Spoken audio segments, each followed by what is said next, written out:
네, 안녕하십니까. 북한 수부대에서 민경으로 도성되어가지고 강사로 도성되었다가 한국으로 탈북해서 입국한 병사 노철민입니다.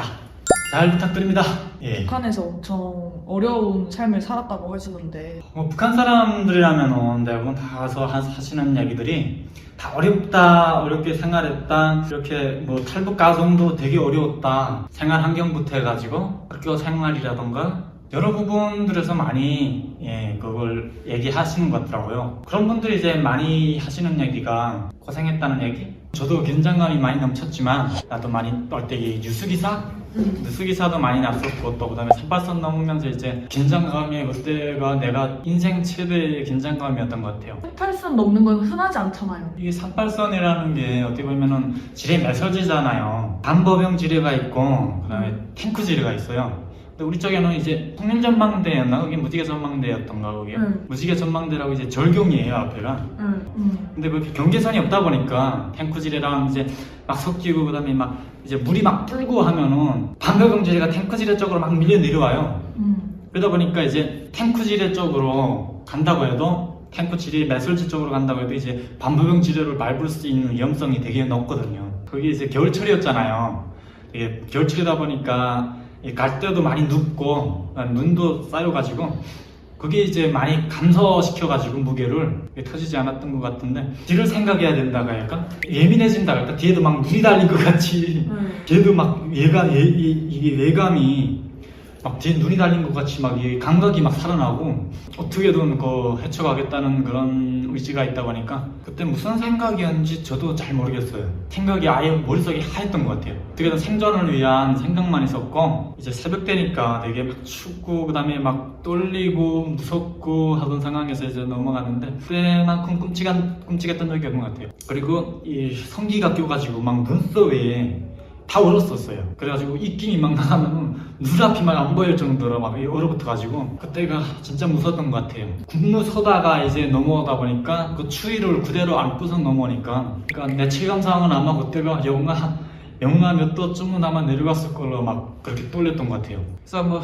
큰 얘기 보자면은 참 힘들었던 점들이 민경은 좀 괜찮은 축이긴 했죠. 어려운 거로 보면은 민경이 더 어렵고 힘들었던 거는 이제 특수부대가 이제 특전대가 더 힘들었죠. 이 차이점이라고 봐봐야 민경 쪽은 좀 더 이제 규율이 완전히 이제 무질서적인 면이 많았고 군대라기보다 그냥 농파리 할 정도로 이제 그냥 군대요 딸고 해야 할지 말아야 할지 모를 정도로 이게 나도 막 헷갈릴 정도로 사회 집단보다도 못한 것 같아요. 규율이. 특수부대는 되게 먹지 못하고 힘들어도 규율적인 면이 있다 보니까 규율이라는 게 다 살자고 만들어진 거고 규율적으로 행하면은 뭐든 또 규율이 잡히고 틀이 잡히면은 거기서 벗어나지 않는 이상은 힘들어지지 않는다 그런 게 있어요.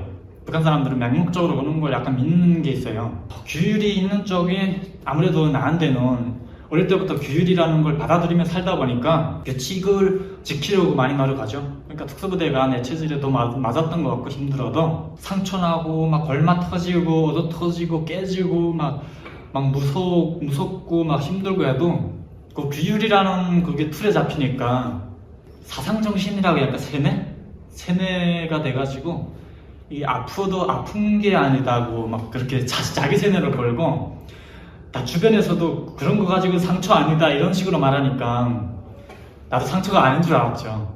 막 다리도 막 찢어지고 막 살갗이 막 다시 찢어지고 이게 청검에 막 이게 훈련하면서 볼판에서 막 진짜 칼이거든요. 거기에 위협성도 있고 또 그다음에 실전 감각을 키우느라고 그런 걸 하는데 미끄러서 넘어지면 상처가 엄청 생겨요. 한 뼘은 아니었지만 아마 만 뼘 정도 들어갔던 것 같아요. 허벅지에. 그래가지고 지금도 그것 때문에 약간 좀 고생하고 있긴 한데 상처가 이게 제때 치료 못하니까 끓이는 소금물로 그냥 손 묻혀가지고 쑥쑥 닦고서는 그냥 그게 처치라고 하거든요. 그리고 페니실린도 그냥 없다 보니까 3일 후였냐고 항생제 그것도 3일 후인가에 겨우 그 대대 쪽에서 구해와가지고서 맞았거든요. 그 상태에서도 막 열이 펄펄 끓는데도 훈련에 막 집어넣고 하니까 화생방 훈련도 막 들어가고 그게 이제 여름이다 보니까 상처가 돈 나는 게 더 심했어요. 그게 제일 힘들었던 것 같고 땀 조금만 나도 막 쓰라리고 힘들고 했던 것 같아요. 지금 제 얼굴도 이 화장으로 가리지 않으면은 되게 생얼을 나가잖아요. 그러면은 긁힌 자국들이 되게 많아가지고 훈련하다 보면은 분 안 돼 그냥 순 검은 신발에다 그냥 그 천 해가지고 발목 묶는 신발인데 전쟁 때부터 거진 공급했던 그 중공군이 이제 그 북한에 이제 지어놨을 때 보급했던 신발 있잖아요. 아직까지도 사이에서도 그렇게 만들어서 나오고 북한도 그거 따라 만들어가지고 보급했었는데 그 신발이 훈련할 때 제일 많이 신고 그 다음에 정식 군화라고 특수부대는 그 신발이 군화가 있어요. 이 한국 쪽으로 따라하면서 만든 신발인데 똑같아요. 한국에서 나오는 군화랑과 똑같고 복장도 훈련복도 거의 비슷하게 그 1995년도까지 복장? 네, 그 복장을 토대로 해가지고서는 약간 그 침투훈련할 때마다 입거나 하거든요. 선임들까지만은 그거 입었는데 그다음부터는 그냥 개구리복 있잖아요. 그 위상복만 입고서는 훈련하는 그게 습관이가지고 사이에 대한 인식이 많이 안 좋아져가지고 그것 때문에 계리금 복장이라고 말하는데 그걸 입고서는 훈련하는 게 인식이 많이 안 좋아져가지고 그래서 김정은 1호 부대로 명칭을 바꾸면서 작전 특전대로 이제 바꾸면서 그냥 편하게 그냥 위상복을 입고 해라 해가지고 위상복 공급했었거든요. 근데 이게 위상복이 재질이 너무 안 좋다 보니까 찢어지고 이제 재질이 안 좋다기보다 훈련을 너무 강도가 높아서 그랬을까? 찢어진 부분이 너무 많아가지고 본인이라고 해야 할지 맨날 이거 모습이라고 해야 할지 덕지덕지 기어가지고 있는데 옷이라든가 복장이라든가 그런 것도 중공군 복장도 좀 많이 그거 버이부라고 하는데 거기 이제 버이부하고 안전부가 또 달라요. 버이부 소속이 있고 안전부 소속이 있는데 상위 소속이 버이부고 하위 소속이 안전부거든요. 근데 거의 비슷해요. 급수는 비슷하고 뭐 북한은 이렇게 한국처럼 급수를 뭐 1급, 2급, 상급 이렇게 나누는 그런 계열이 크게 없어요. 중령 뭐 이런 거만 있지 지금은 모르겠지만 내 때는 없었어요. 내 때? 네, 그런 건데 어디 사셨는데요? 평성 쪽에 그 순천 있잖아요. 순천이랑 평안도 쪽에 순천이라고 있었는데 거기서 태어나가지고 이게 할머니랑 할아버지랑 되게 김일성 종합대학 다니면서 김정일이랑 같은 학년이었거든요. 할아버지가 같은 학년이었는데 동기셨네요. 동기죠. 김정일이 같은 학년에 이제 할아버지는 문학가였고 김정일은 뭐 무슨 정치학과든 뭐 했겠죠. 그래서 되게 많이 봤대요. 버스 탈 때도 이제 우리 할머니도 우리 엄마네 형제가 이제 6자매니까 항상 임신하면 그 버스에 오를 때마다 그 김정일이가 이제 그 버스 탈 때는 항상 그 임산부 배려해준다고 해서 뭐 비켜줬다고 했던지 뭐 어쩐지 모르겠지만 김정일이요? 네. 와. 근데 또 되게 신기한 거는 버려주기 식이었는지 모르겠지만 그거는 한두 번이었겠죠. 검은성형선 타고 다녔대요. 네, 기본적으로 우리 할머니랑도 또 되게 빨갱이적인 면이 있다 보니까 당원이니까 우리 할머니도 항일 빨치산 투쟁 그거 해가지고 독립투사거든요. 그때 우리 할머니 할아버지 때부터 이게 다 한국에서 사셨어가지고 어떻게 보면은 토대가 기본적으로 한국이에요. 항일 투쟁 시기 때 이제 김일성이 항일 투쟁을 할 때 후원을 했다고 해야죠. 근데 한국에서 태어난 사람이 북한에서 큰 자리 할 수 없지 않아요? 그거는 문제가 없죠. 한국 쪽에서 이제 많이 올라간 사람들이 많았거든요, 되게. 예. 그리고 그 당시에는 그거 많이 가리지 않았어요. 이게 분단되고 나서 후에부터 좀 그런 가리기 정책이 들어갔는데 그 전부터는 그런 게 없어가지고 일단은 뭐 김일성에도 거기 이쪽에 많이 와가지고 활동을 했잖아요. 항일투쟁 시기. 근데 대부분 다 또 김일성이 다른 사람은 다 올라갔고 그리고 또 이쪽에서 또 내려오면서 또 싸우고 서로 간에 막 이렇게 그 미군이 지원하면서 또 올라온 사람들 많았고 내려온 사람들 많았고 북한 쪽에 이제 그 밀리면서 그 낙동강 전투 때였나? 그때 우리 할머니도 할아버지랑 많이 내려왔댔어요. 또 넘어갔다가 다시 내려왔거든요. 그 학살이 되게 많았던 데가 있었어요. 그 낙동강 전투. 시체로 쌓고 산을 넘다시피 하면서 막 시체산을 넘으면서 이제 탄 사람들이 이제 죽어나갔는데 그때가 이제 우리 할머니가 회상하면서 말한 게 진짜 피받았대요. 그 시체가 쌓여가지고 우리 할머니가 그래도 내가 이게 군대 나올 때까지도 정정하게 살아가셔가지고 되게 정정했었거든요. 그때도 막 도끼도 들고 도끼도 나무도 타는데 나보다 더 힘이 세가지고 나 같은 거는 막 한 손으로 막 집어들 정도로 힘이 엄청 셌거든요. 우리 할머니가 그 내무국 그 중앙당 내무국 청창고장을 하면서 되게 인맥도 있었고 또 그다음에 그 뭐라 해가지고 그 자부심이 있었다고 할까? 그래서 되게 빨갱이적인 면모가 아주 그냥 배어 있다고 해야 할까? 할머니 자꾸 빨갱이라고 하셨나요? 아 근데 솔직히 우리 집안은 대대로 몸에 맨 빨갱이 집안이고 우리 가족 중에 당원이 없는 사람이 한 명도 없어요. 다 군대를 갔다 왔고 다 당원이었고 사회당원도 있고 이제 군대 갔다 와서 당 중인 사람도 있고 후보당도 있었고 우리 할머니 공로만큼 넘어서는 사람이 없었어요. 철민이 군대 갔을 때 대우해주는 그런 것도 없었어요? 손자잖아요. 그게 이게 토대를 번다고 해가지고 토대가 좋다? 출신 성분을 따질 때 그걸 좀 많이 참고하긴 해요. 참고하긴 하는데 그거 참고했으면 내가 그렇게 뭐 대고생하면서 군복무를 했겠어요? 오히려 그 영향을 많이 받아가지고 제일 힘든 데로 나왔고 제일 힘든 데서 그 악바리 군성이라고 소개시킨 가문이다 보니까 내 이름이 거짓말 안 하고 군사동원부에 딱 출석했는데 앉지도 못하고서는 바로 이름 불려가지고서는 1등이요? 네, 1번으로 이게 사람이라는 게 그래가지고 1번으로 딱 뽑혔는데 나는 솔직히 믿어가 안 졌어요. 귀를 후벼가지고서는 무슨 말이었지? 방금 잘못 들었나 해가지고 3번 이상 부른데 예? 이 군대에서도 또 빠리빠리하게 대답해야 되는데 그런 면이 또 보이면 안 되니까 그래서 처음에는 멍해가지고 무슨 소리를 하는 거지? 부대명을 이제 다 소개시켜주거든요. 앞에 또 보니까 지금 군복이 이제 인설 장교가 있거든요. 인서울이요? 인설. 아, 네. 복장이 지금 심상치 않은 거예요. 저게 무슨 복장이지? 저런 복장도 있는 거 되게 막 우리우리하고 그 막 군화도 막 탁 신고 있잖아요. 모자도 막 체니 딱 들어간 모자 딱 쓰고서는 그리고서는 막 그 위장복에 대한 군복이 있어요. 위장복이 막 공태 탁 세가지고 입었는데 소개하는 게 처음부터 위대한 뭐 김정은 동지의 제 무슨 소속 1호 부대? 1호 부대라고서는 소개하는데 1호 부대가 뭐였지?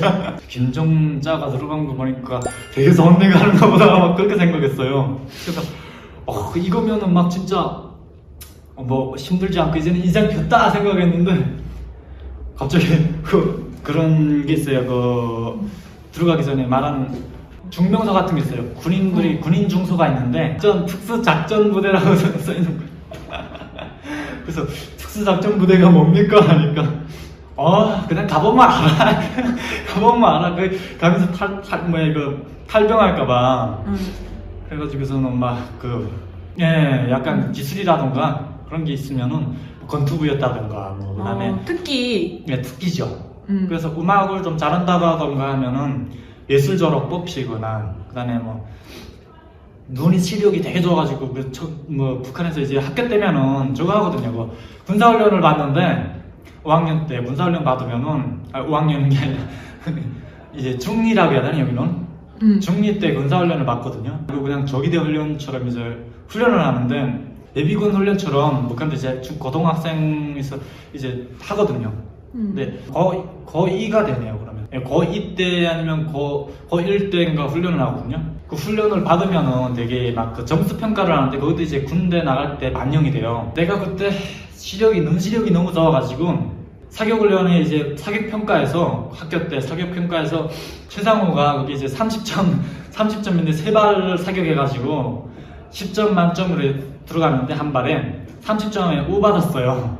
그래서 최상호를 받았는데 반영돼가지고 거기 저격자로 뽑혀갔거든요. 사격 실력이라던가 그다음에 내가 이게 학교 때는 선풍금 있잖아요. 옛날 소련에서 러시아에서 많이 사용하던 풍금 그걸 많이 사용했었는데 그걸 이제 동생이랑 같이 연습하면서 많이 배웠던 게 있어가지고 원래는 예술자에 뽑혀갈 줄 알았어요. 저격자는 생각도 못했는데 거기 가서 이제 개고생을 하면서 훈련하다 보니까 눈에 띄어가지고 저격대 도상까지 또 발탁돼가지고 뼈를 묻겠다는 심정으로 훈련을 받았는데 갑자기 김정은이 발령이 나가지고 전 특수부대 특전부대에 1호 명령으로 떨어졌어요. 작전명으로 떨어졌는데 그때 그 분위기 잡을 때가 그 신체 검사부터 해가지고 강행군부터 해가지고 이 생존훈련이 보통 보름 정도에서 일주일 동안 하거든요. 근데 그때가 이제 평가 훈련이었는데 김정은이 명령으로 통해가지고 한 달 동안 지속하면서 훈련 받다 보니까 너무 힘들었어요 그때. 그 민경의 자동대가는 이제 기본 사람들을 이게 특성적으로 많이 좀 단련된 사람들을 뽑았거든요. 근데 막 그 총이라든가 뭐 잘 다루는 사람들, 최우수 쪽으로 이제 우수한 병사들, 최우수 병사들을 많이 선정했는데 그 선정된 데서 이제 내가 뽑혔고 그 평가받느라고 평가에서 이제 어떻게든 그 잘 받고 싶다는 생각? 그거 해가지고서는 진짜 이 악물고 했거든요. 막 다리 지나고 막 뼈가 막 부서지고 손목이 나가도 진짜 이 악물고 그 평가받아가지고 최상위로 진짜 평가받았거든요. 그래서 민경에 자동대 갔는데 거기서부터 완전히 진짜 망가지기 시작했죠. 규정이라는 게 없다 보니까 저격 강사로 자동대 갔는데 저격 강사가 뭐예요? 거기 가니까 아니 가르칠 게 없어요. 가르치고 싶어도 가르칠 게 없어요. 왜냐면은 이게 너무 잘해서 가르칠 게 없는 게 아니라 너무 못해요. 이게 어발사고가 맨날 나오고 기본적인 걸 가르치고 싶어도 말을 듣지 않아요. 규정이 없고 규칙이 없고 그냥 뇌물로 다 해결되는 그런 데다 보니까 직무 그런 게 소용이 없어요. 돈이면 다 해결되는 데고 뭐 거기가 솔직히 개성 쪽이 아니다 보니까 개성 쪽이랑 판문점 쪽에서 좀 거리가 좀 있어요. 그러다 보니까 문란하다가 할까? 예, 아무래도 긴장감이 많이 없고 하다 보니까 되게 문란했어요. 아무튼 그런 환경 속에서 지금까지 서게 한 걸 보면은 뭐 얘기할 거는 솔직히 많아요. 이게 힘들었던 상황이라던가 그런 걸 한번 풀어놓고 싶긴 한데 이거는 또 이야기하는 거하고 이렇게 방송을 올리는 거하고 또 다르잖아요. 그래서 나머지 이야기는 생방송을 진행할 때 한번 얘기해봤으면 좋겠다는 생각이 들거든요. 저도 아직까지 이제 생방송을 못 해봤잖아요. 시간 될 때 좀 괜찮을 때가 있을 때 생방송으로 진행하면서 얘기를 한번 풀어보고 싶다는 그런 마음이 있긴 해요. 오늘은 여기까지. 이게 많이 긴장했던 것 같아요. 많이 이 심정이 구독자분들이랑 또 이게 또 대면한다는 그런 구독자분들이 나 모습을 보인다는 게 많이 좀 떨렸고 또 그다음 설렜고 하다 보니까 어젯밤에 잠을 많이 설쳤던 것 같아요. 그래서 오늘은 여기까지 하고 다음에는 생방송으로 한번 뵙는 걸로 노력해볼게요. 지금까지 노철민선, 노선의 저희 목표 뭐 그런 것들을 한번 좀 다음에도 얘기해볼 게 많은데 그래서 사랑하는 구독자 여러분 다음에 뵙겠습니다. 구독과 좋아요 눌러주십시오. 댓글도 많이 달아주시고요. 감사합니다.